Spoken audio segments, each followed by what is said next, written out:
लक्षद्वीप हिंदुस्थानाचा सर्वात संवेदनशील असा भाग आहे। या विकासाला विरोध नाहीये, परंतु कायदा आणि नियम सर्वांना एकसारखे राहावेत असं वक्तव्य संजय राऊतांनी केलं। लक्षद्वीप हिंदुस्थानचा सर्वात संवेदनशील असा भाग आहे। विचार करून पावलं उचलली नाहीत तर सर्वात मोठ्या असंतोषाला सामोरं जावं लागणार असल्याची भूमिका संजय राऊत यांनी व्यक्त केली आहे।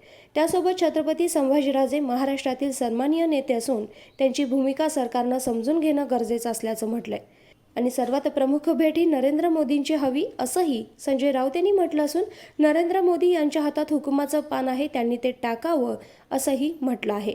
महाराष्ट्रातील सरकार छत्रपती संभाजीराजे यांच्या चळवळीसोबत असल्याची स्पष्टोक्ती संजय राऊतांनी व्यक्त केली आहे।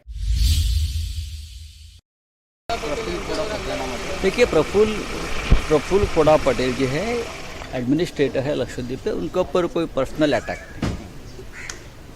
अंडमान निकोबार लक्षद्वीप ये हिंदुस्तान का बहुत ही सेंसिटिव पार्ट है। इंटरनल सिक्योरिटी के लिए हाँ सभी बातों में ये बहुत ही सेंसिटिव पार्ट है पहले से। तो वहाँ जो भी निर्णय हम करने जा रहे हैं वो बहुत सोच समझकर वहाँ के स्थानिक लोगों को विश्वास में लेकर ही करना चाहिए, चाहे अंडमान निकोबार हो चाहे लक्षद्वीप हो। वहाँ अगर अनरेस्ट होती है, असंतोष होता है, तो उसका परिणाम पूरे देश को भुगतना पड़ता है। और किसी भी प्रकार से ऐसे केंद्रशासित प्रदेशों जो ये द्वीप है सभी, वहाँ धार्मिक उन्माद की कोई कोशिश अगर करते हैं तो भी गलत है। विकास को विरोध नहीं है। अगर लक्षद्वीप में सरकार कोई अच्छी बात करना चाहता है, विकास करना चाहती है, तो उसको विरोध करने की भी ज़रूरत नहीं। लेकिन कानून और नियम सभी को एक समान होना चाहिए।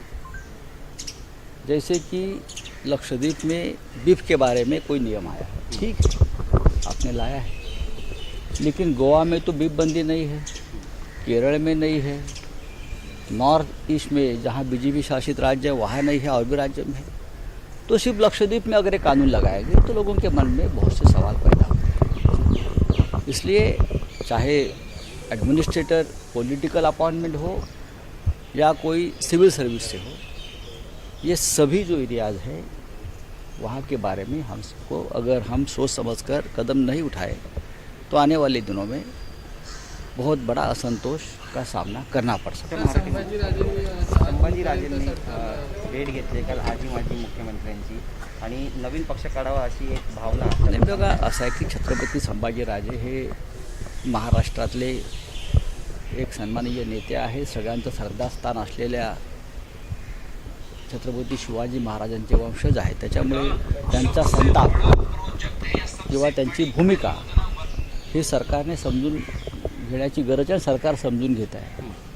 माझ्या माहितीप्रमाणे या राज्यातल्या प्रमुख नेत्यांना ते भेटत आहेत। माननीय शरद पवार साहेबांना भेटले, ते माननीय मुख्यमंत्री उद्धव ठाकरे साहेबांना भेटले आहेत, ते अशोक चव्हाणांना भेटले, ते देवेंद्र फडणवीस यांना भेटले आहेत, इतर नेत्यांना भेटले आहेत। पण सगळ्यात प्रमुख भेट जी आहे ती नरेंद्र मोदी प्रधानमंत्री ह्यांच्याबरोबर असायला पाहिजे। कारण हा प्रश्न जो आहे आता राज्याच्या हातात राहिलेला नाही। हा प्रश्न केंद्राच्या कोर्टात गेलेला आहे, सर्वोच्च न्यायालयाच्या निर्णयानुसार। आणि आम्ही सगळे हा महाराष्ट्राला प्रत्येक राजकीय नेता, राजकीय पक्ष हा छत्रपती संभाजीराजे यांच्या भूमिकेशी सहमत आहे।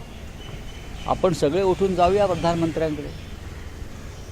त्याच्यामध्ये काय भारतीय जनता पक्ष, शिवसेना, राष्ट्रवादी, काँग्रेस असा विषय येत नाही आहे। नरेंद्र मोदी यांनी निर्णय घ्यावा। नरेंद्र मोदी यांच्या हातामध्ये हुकुमाची पानं आहेत, त्यांनी ती टाकावीत। महाराष्ट्र सरकार, मुख्यमंत्री उद्धव ठाकरे जे असतील, शरद पवार साहेब असतील, नाना पटोले असतील काँग्रेसचे अध्यक्ष, हे सगळे एक मुखानं, एक मतानं, एक दिलानं हे छत्रपती संभाजीराजे आणि त्यांच्या चळवळीसोबत आहेत। मला माहिती नाही। Bureau report, SBN Marathi.